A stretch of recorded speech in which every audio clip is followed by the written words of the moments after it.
The key is they have to be willing to consume the full amount of calories, which typically is 1,800. But for a person who's underweight, I will even recommend that they get to 2,000. But at least they have to agree to the 1,800. So I never do this in underweight patients unless the underweight patient wants it.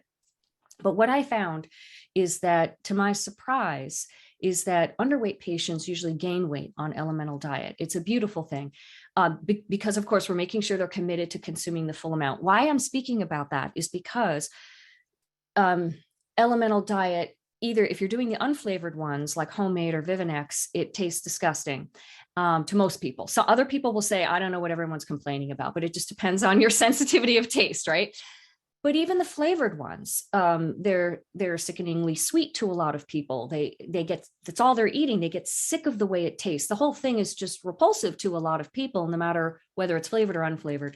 And what they do is they don't consume the proper amount that they're supposed to. And this is why we see so much weight loss on elemental diet. Basically, people are fasting, right? They're just not consuming the proper amount of calories.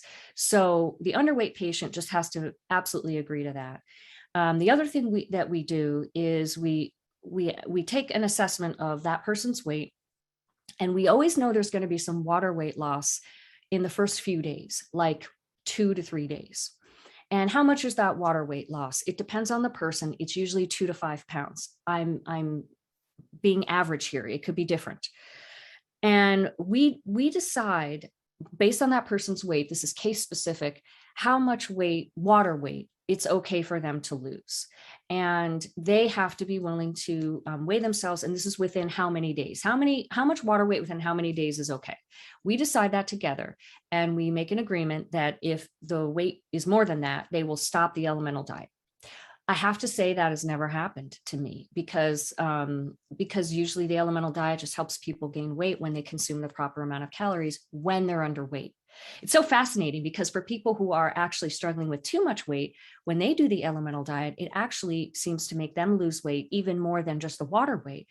The problem is I see usually in that case is that it does start to come back when they start eating again. So it's very interesting. It's like an adaptogenic diet. So anyway, it's good news. It usually is helpful for people who are underweight.